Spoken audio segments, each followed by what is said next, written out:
Hi, everybody. Could you all take a seat? So, we're going to open up this first session. We'd like to open up with a set-aside prayer. You can join me if you like, if you know it. Thank you, Judy. I just wrote it down because I forgot to print it out and bring it. So, God, please set aside everything I think I know about myself, my illness, the steps, recovery, and above all, you, God, for an open mind and new experience. May I see the truth. Say amen. So we're going to start with first session. I'll let you explain.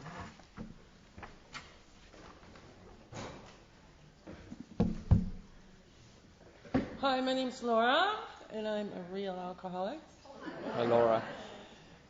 Great to see everybody here this morning. It's something, when you take time out from your busy lives to come to an event like this. Can everyone hear me? Yes. I'm told very often that I don't speak up enough, which I find strange because when I first moved to the UK, I found that wherever I went, I was louder. I'm not American, I'm Canadian, but I was louder than everyone else.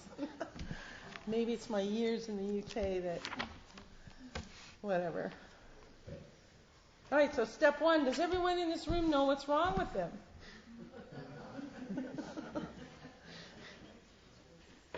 For me, I had to discover what was wrong with me, and hello? Oh, I thought you were blowing kisses to me. Do I know you? It took me a long time to discover what was wrong with me. And I'll try not to tell my story because I'm You need to speak a bit closer into telling it later on. Thank you. Is there anyone here who is unsure about what it means to be alcoholic? Well, there's a lot of I found a lot of answers in the big book, but as Tim said earlier, I had to listen to alcoholics first. And the same thing happens to me that happened to Tim. My drinking story is much longer. In the end, I drank for 32 years. And I know I was an alcoholic before I picked up the first drink in here. My alcoholism is between my 2 ears.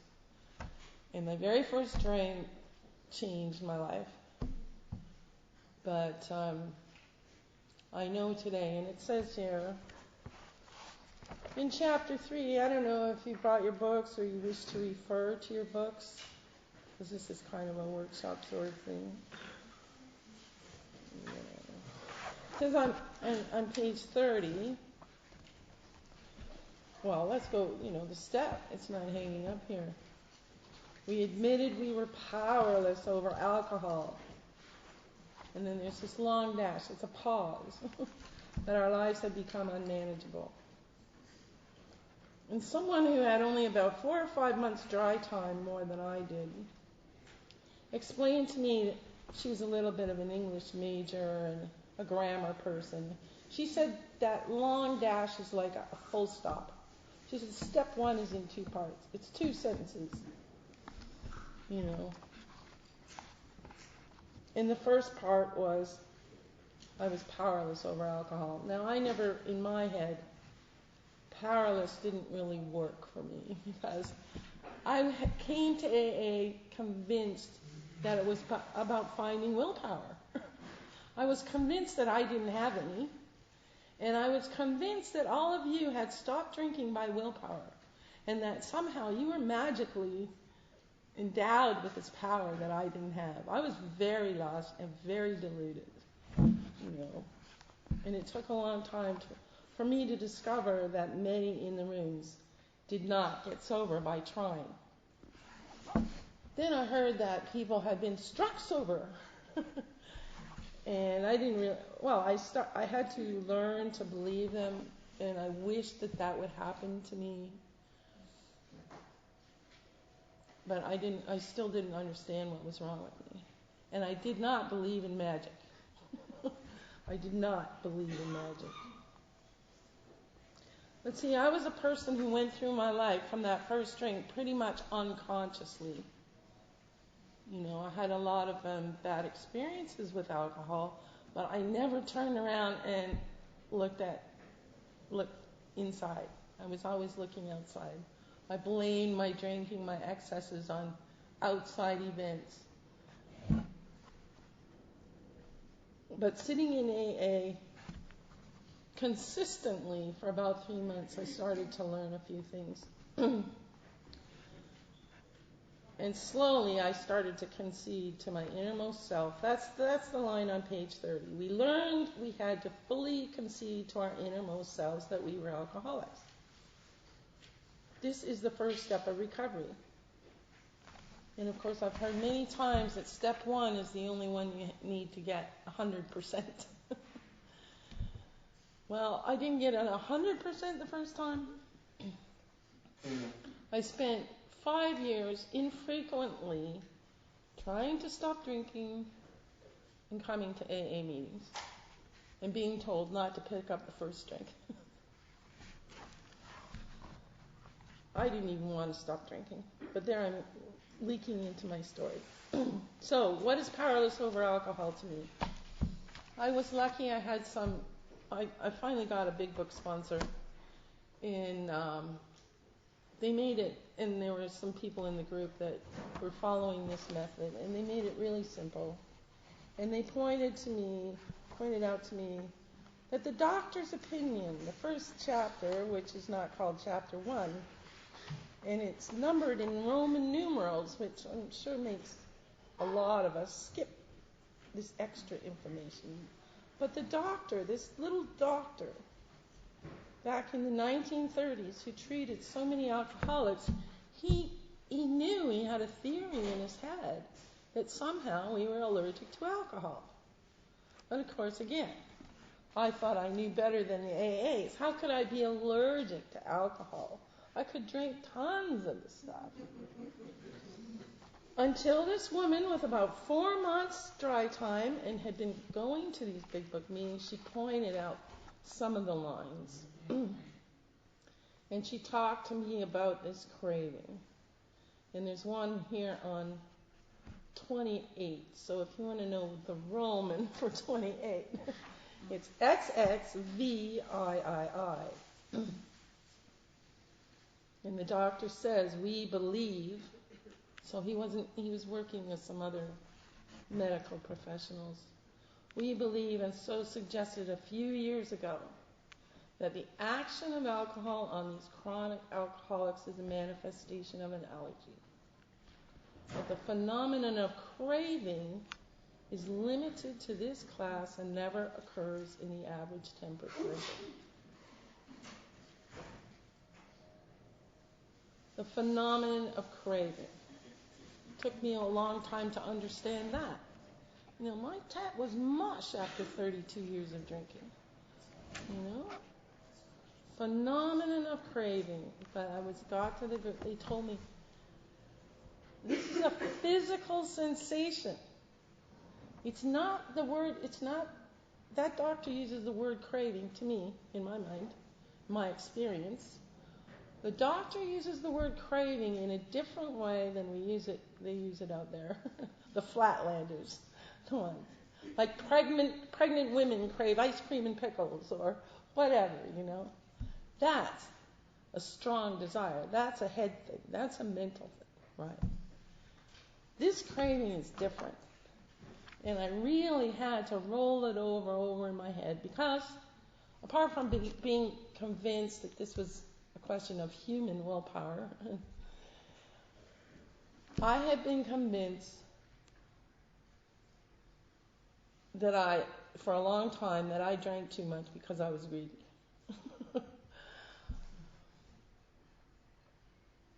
I didn't understand. This craving is what happens to me as soon as I touch a drink. It could be a sip, it could be a half a glass, certainly the first glass. And for some people it takes 2 or 3. But that finally explained to me why the first drink got me drunk. It finally explained to me why every time I had to every time I took a drink or part of a drink, I would have to finish the bottle and possibly go get another one and possibly go get another one. It finally explained that there was a physical reason where it says on page 30, we learned that we're bodily and mentally different from other people. I could never really admit that I was different from other people. That explained why I had always drunk. That's a tough word for me. I can't think of any time in my life where I really drank absolutely normally. I always overdrank. I didn't make a mess all the time, but I knew in my innermost self that usually I had one too many. But that explained it. And the effect of that for me was so liberating. Because I thought it had been my fault that I drank so much. I thought I was a greedy person. And I had been in other areas. But, that made me feel ashamed and less than. And when I'm ashamed, I don't reach out for help. I don't want to ask questions. I'm an alcoholic. I was wearing a really big mask. I want to be as good as everyone else. So I didn't want to show this shame. But when I finally understood why I was powerless over alcohol because of this craving. When I drank it, because of this craving. This craving is the manifestation of an allergy. That's how my allergy shows up. I don't get sick. I want more. It's as simple as that. But when it took away the shame, I thought, aha, I'm on to something. But no, I thought I was in the right place. And I thought that this group, which is a big book group in Cannes, France, could help me. That's the physical side of step 1. Do you have anything to say about the physical craving? Maybe. Tim, our colleague. I'm letting Laura do the heavy lifting here. I'll do a bit of decoration after each item. I didn't know that I had a physical craving. First of all, whenever I had a drink, it felt like I was deciding to drink. When I've had 3/4 of a bottle of gin, it feels like I'm deciding to have another gin. Because something in my mind says, let's have another gin, so I do. So I had trouble with the concept of powerlessness. And there's a marvellous line in the doctor's opinion.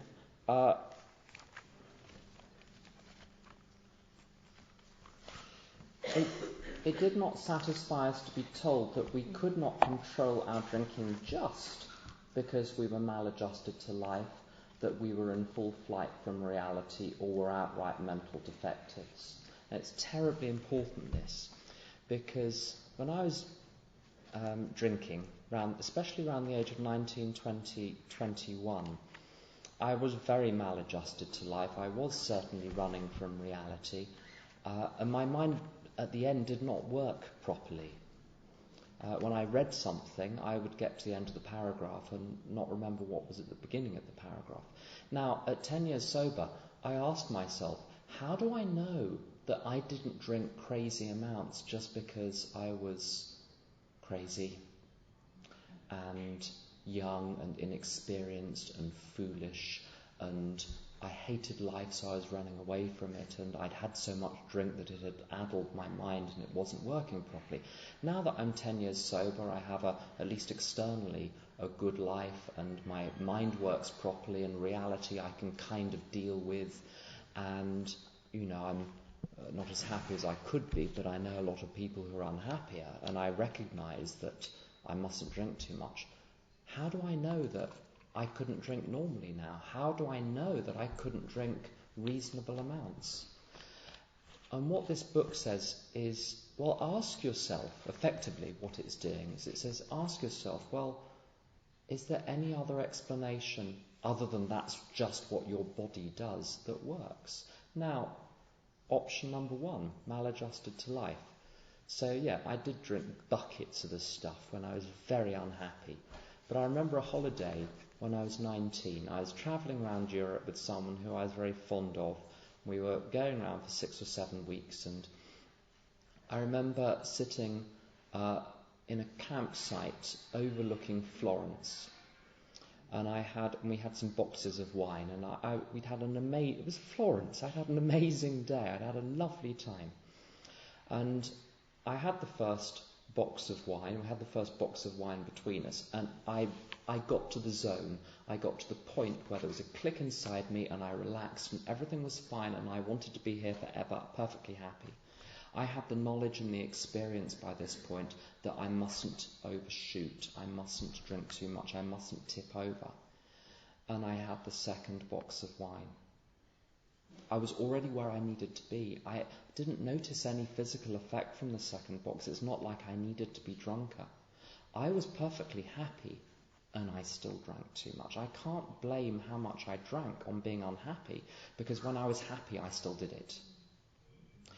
I can't blame how much I drank on being in full flight from reality, because when I was in a reality I was happy with, I still did it. I wanted to remain in that perfect zone, and all I had to do was not drink the next box of wine. 1 extra glass over the next 2 hours will be enough to keep me topped up. But no, I have to have the extra box of wine. I go into this dark place. We end up in the most awful argument yet again. And, at the beginning of my drinking, my mind still did function. And I knew after the first couple of times that I drink too much. If only I could stick to the first half of the evening, I would be fine. I wasn't addled by alcohol at this point, but I was absolutely unable to follow my conviction after the first experience that I must limit it somehow. There is no way I can limit it. An allergy in the 1930s meant an abnormal reaction. In other words, a reaction different from the majority. And the majority of people do not suffer from this. I drank too much every single time I drank, regardless of circumstances, regardless of emotional state. And this is why I'm convinced that if I had a drink today, I would drink the same way.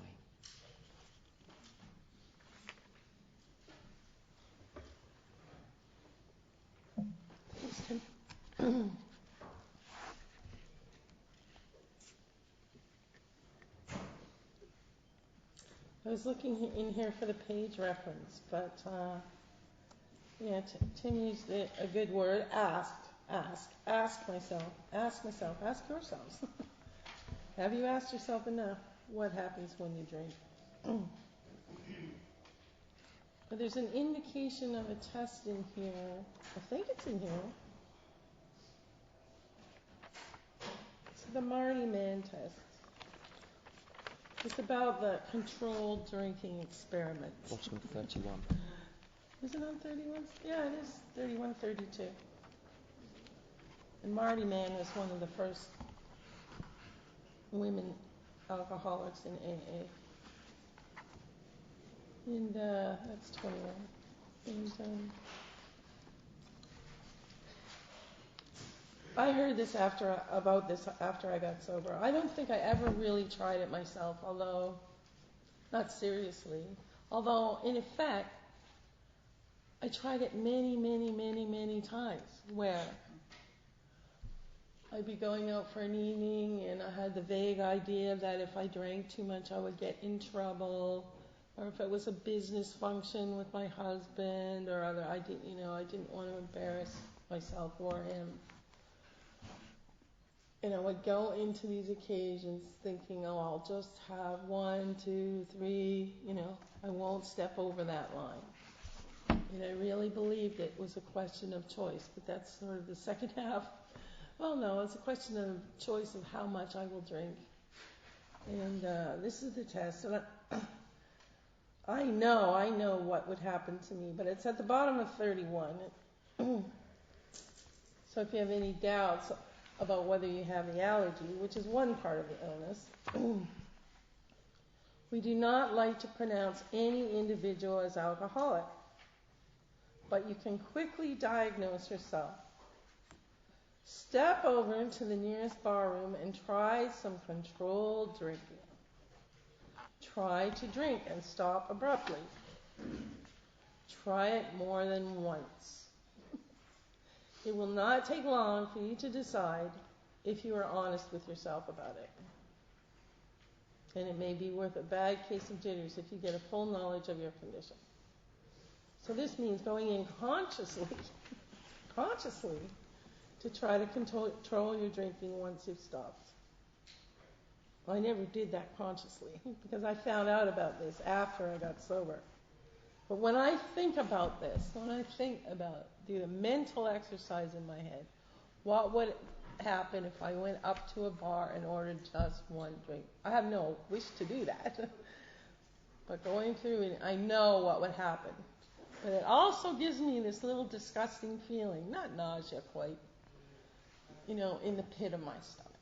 And I have a friend who says, I think of this as like going up to the bar and asking, give me a craving. Saying, give me a beer, a glass of wine. Give me a glass of craving. I think that's kind of cute,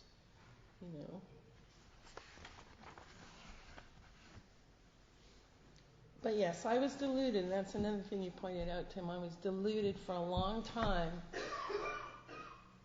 about the fact that I chose to drink the next drink. I chose to drink so much. But that was the whole delusion of me being in control of everything,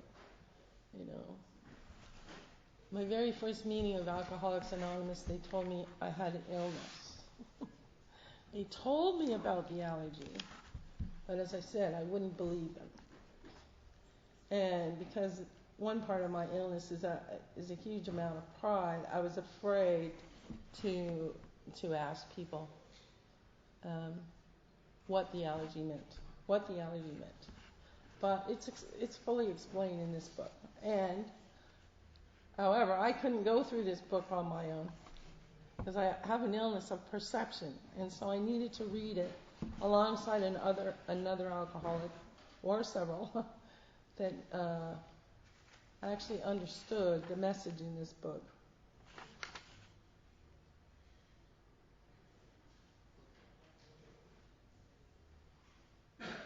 To me, the craving does explain a lot of things for which I could not otherwise account. And I think the craving also explains, I promised myself, when I was in my late 20s, I guess late 20s, early to mid 20s, I was in my first job, and then I met, the man that was going to be my husband, and I was in a crowd of young people. And of course, we were with a lot of other drinkers, work hard, play hard. Out in the mountains, I was in Western Canada. And at that point, in the summer times, we do canoe trips, and camping outdoors. And a lot of the people, as I said, were heavy drinkers. And I was shocked to see, because my illness hadn't progressed so much, I was shocked to see some of the people spiking their morning coffee so they could get a start to the day, And at that point, 25, 26 years old, I said to me, I'll never go there. Oh, how could they do that, And at that point, that's the way I felt. But fast forward about 20 years, and I became a morning drinker. And that also, I believe, was because of the craving. I didn't decide. I thought I was deciding to pick up that morning drink, but instinctively, the only thing that would quell that craving was a drink. So instinctively, I started to, it didn't start from one day to the next. My drinking started earlier and earlier and earlier in the day. On earlier and earlier and earlier in the week. In the beginning, once I discovered alcohol, I pretty much never passed up an opportunity to drink it, although I didn't stooped to stealing it out of my parents' liquor cabinet. I was 15 years old. But every time there came an opportunity to drink with friends, I was there. But that usually happened like once a month.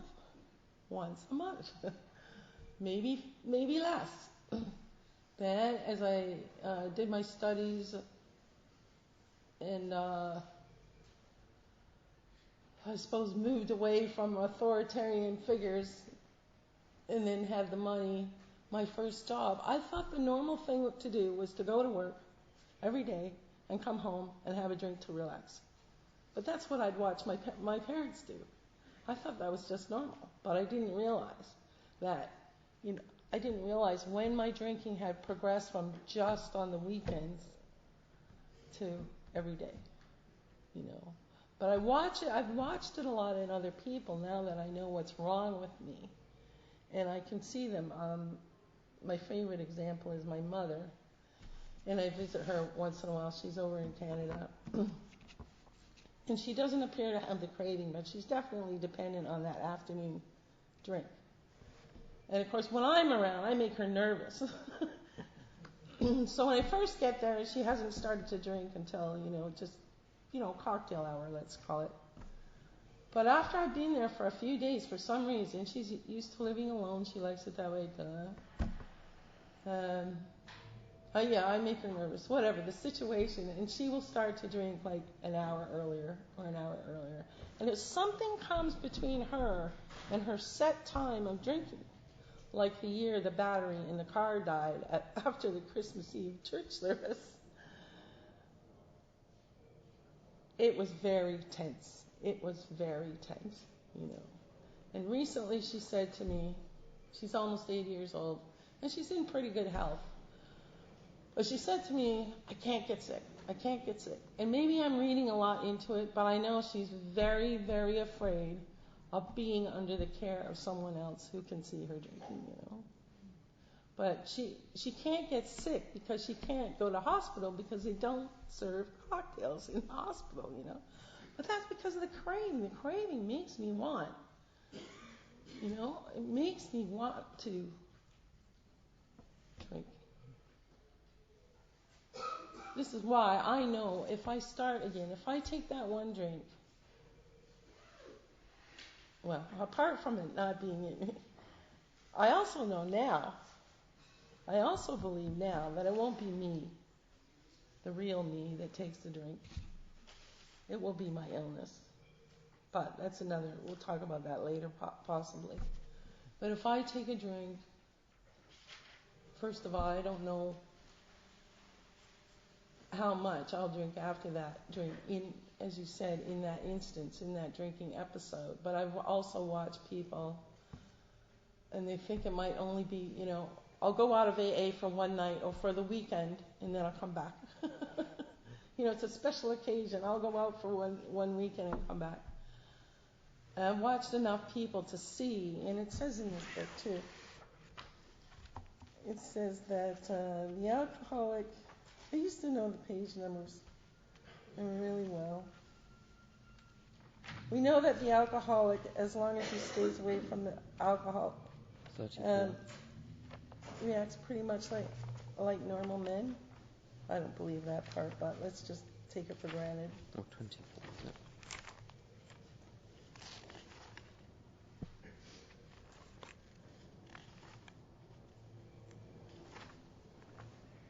Bottom of 22. That's it. Yes, before 24. Okay, thanks. So bottom of page 22.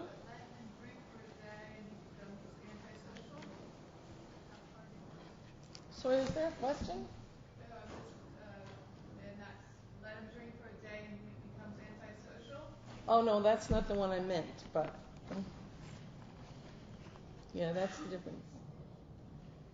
Bottom of page 22, it says, we know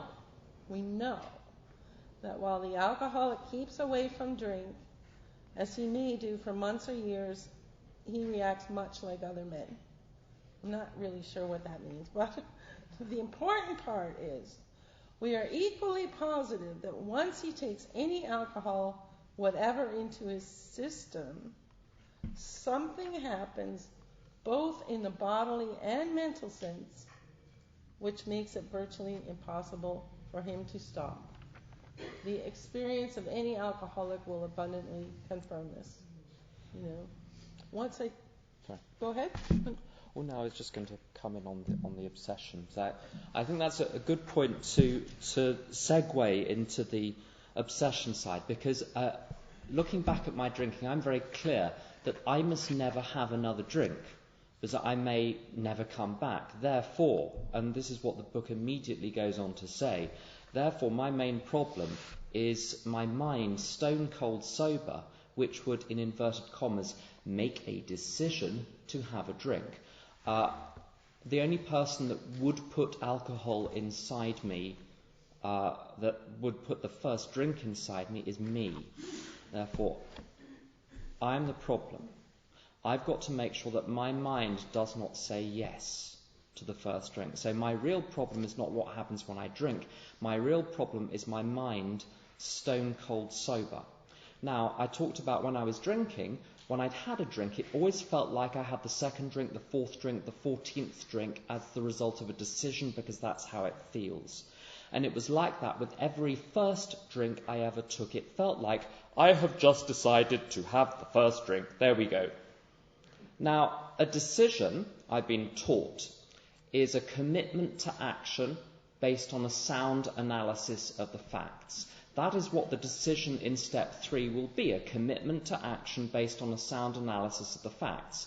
Now, my analysis of the facts when I was stone cold sober was never sound.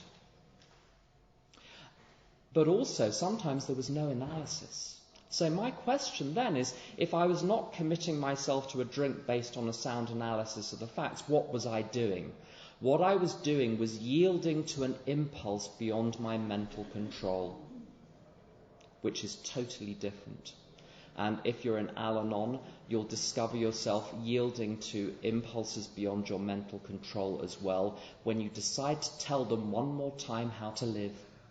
Because this time, if you explain it carefully enough, they'll obey, finally. And they'll get sober, or they'll do what you want them to do. And the impulse is coming up inside you, and you just have to do what it says. There is no arguing with it. And in the big book, the reason I love the big book is it gives you 20 pages between the top of 23 and the top of 44, 21 pages to be strict, where it looks at the mind of the alcoholic stone cold sober. And the first one is on page 23, when you've got the man with the hammer who hits himself over the head with the hammer because it will dull the pain, he thinks. Now, someone said to me, why did you drink, do you think? And I said, depression, loneliness, anxiety. And he said, did your drinking improve those 3 conditions over the long term? And the answer was no. I was more depressed, more lonely, more anxious at the end of my drinking than at the beginning. This is called fallacious reasoning. This is the man with the hammer. The next man is on 20. I'm afraid it's all men. But imagine, if you can, what it must be like being one of these alcoholic men. 26, 27, there is a man who goes to see Jung, of all people, probably just up the road from here. Go and visit the site, say a little prayer. And it's great because this is a man who has religion, whose mind is sorted out, yet there is an impulse within him stronger than his mind, which takes him to a drink. The next one is on page 32. This is the man of 30 who has the belief he's given up alcohol before. So, if he starts again after 25 years, it's perfectly... If it's bad, he'll just stop again. But he's unable to. He believes he has power. And then we have Jim.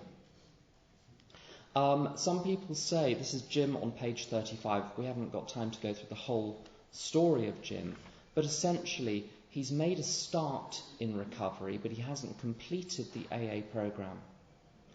And Jim is a little bit neurotic, but nowhere near as neurotic as I was when I was new, and perhaps nowhere near as neurotic as some of you are.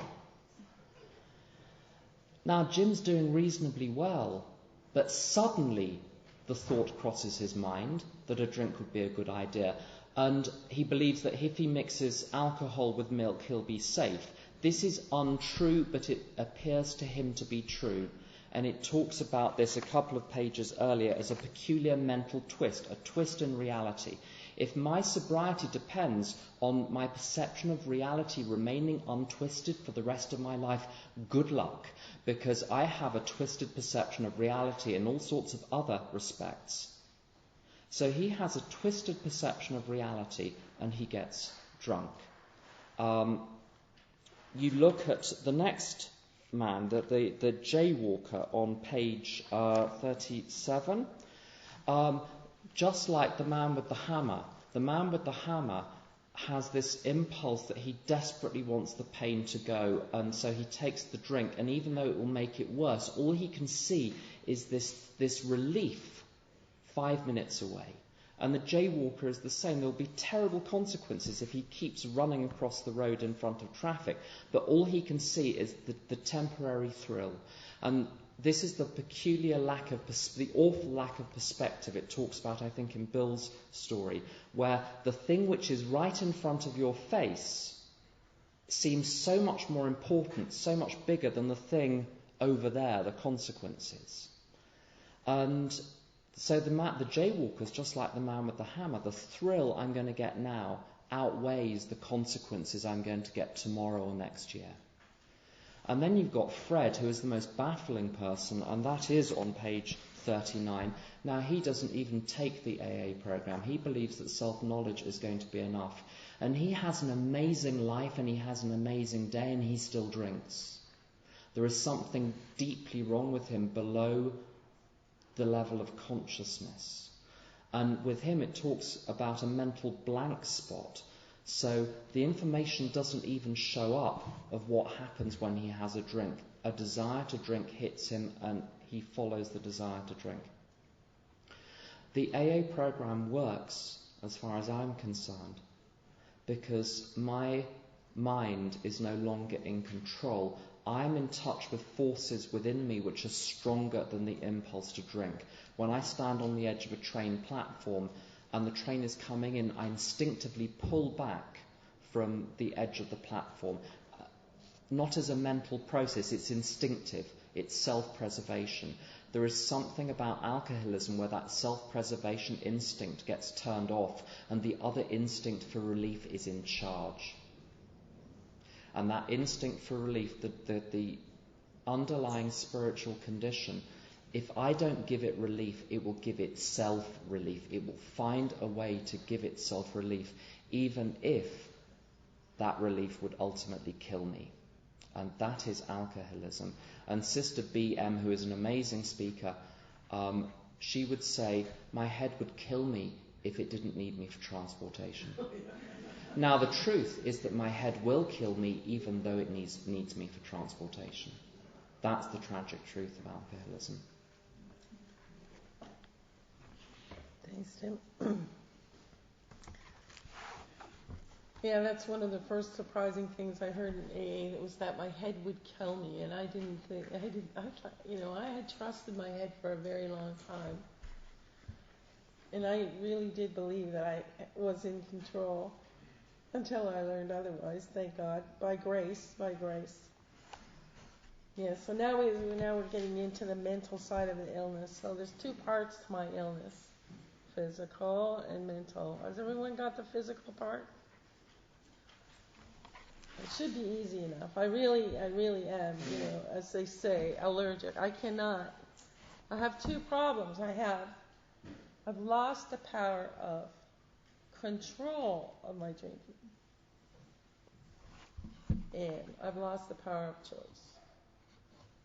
And on page 30, they talk about loss of the power of control. I'm just trying to review the allergy part, the physical part.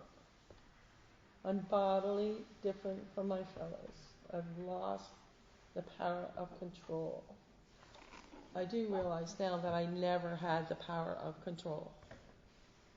Sometimes it looked like my drinking was under control, but that was usually from outside sources. Like there wasn't enough available on the table, in the room, in the building. I didn't have enough money. But I never had the power of control. As I said, I always overdrank. Here it is on page 30. We alcoholics are men and women who have lost the ability to control our drinking. And no real alcoholic ever recovers control. I tend to think about that in relation to the physical allergy. It's my body that tells me to drink more than I need. But this mental one, it's the mental twist. Very scary. And Tim has touched on how much time do we have for this session? How long would we have? Well, do we have an hour, or I think or have we flogged it? So we've got another 5-10 minutes. 5 minutes. Okay. I just didn't want to. To me, now that I understand what's wrong with me, the mental part is so important.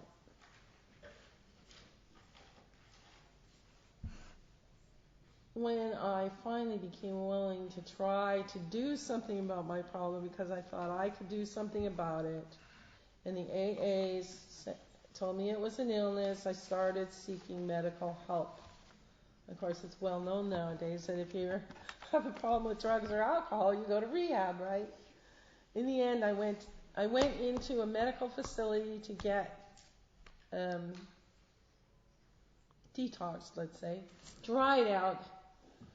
And I was convinced that once I was dried out, I wouldn't have to drink again. I was convinced that once I was dried out. 5 minutes of questions. Okay. I was convinced that once I was dried out, I wouldn't have to drink again. Somehow inside me, I thought, it was, drinking the day before, maybe drink the day after. I was not clear on this. I really knew nothing about alcoholism or anything, but for that matter. But, yeah, I went into those facilities, and to my consternation, every time I got out, I drank again. But as I said before, I was totally unconscious of what was happening to me. And I was almost past the point of caring. Until I got serious about AA, and that was really just by the grace, and started going to meetings. And I was about 3 months dry, and we had a big workshop meeting. And I heard on this CD, it's based around some recorded workshops. And a fellow called Joe H. was telling a part of his story and how he was working with his sponsor, and his sponsor asked him to list down all the crazy things he had done while he was drinking. And I thought that's what it was all about. That's what I thought getting honest was about. This is how little I knew. And so he made a list of all the nutty things he'd done when he was drinking. He'd been in prison 9 times and all this stuff. I thought that's what it was all about. That's why he stopped drinking. And his sponsor said, that's all very impressive, but the craziest thing you ever did in your drinking was stone cold sober. You walked out of that prison and straight into a bar. And that really touched me because, in fact, that's what I had done. Stone cold sober, coming out of those medical facilities, stone cold sober, dry, walked out of after 30 days, after 8 days, after however many days, I drank again. And I started waking up and hearing in the rooms, if I'm a real alcoholic, I will drink again. And then I started exploring what is the alcoholic mind, which is explained in chapter 3. This strange mental twist that precedes the first drink. And my mind will tell me lies, just to repeat. And that's what keeps me in AA, to keep my head on straight. Not that other people can always fix my head, but I think we have 5 minutes for questions now.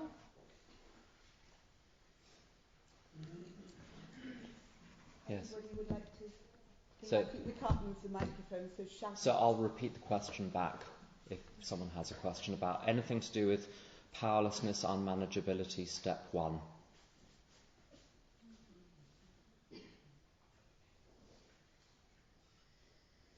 My name's Ross, I'm an alcoholic. Hi, Ross. And I love what you had to say about controlling people. Because that one is tricky at a spot. This idea that if I just explain something to them carefully enough. Sorry. Can we unhook this? I'll repeat the question. Or I can be really noisy. Well, you want to hear the answer. Go. Okay. So my question really was about looking at the disease and the reaction that we have towards alcohol and other compulsive, obsessive areas of our lives that we cannot control. So the question is about the impulse which gets us to take the first whatever and how step 1 can be applied to other areas.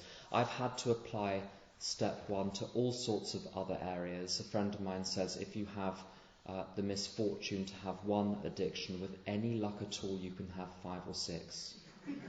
And if you have the fortune to stay sober for some time, you may discover all sorts of behaviour patterns, even stone cold sober, which will give you enough of a buzz to give you some relief.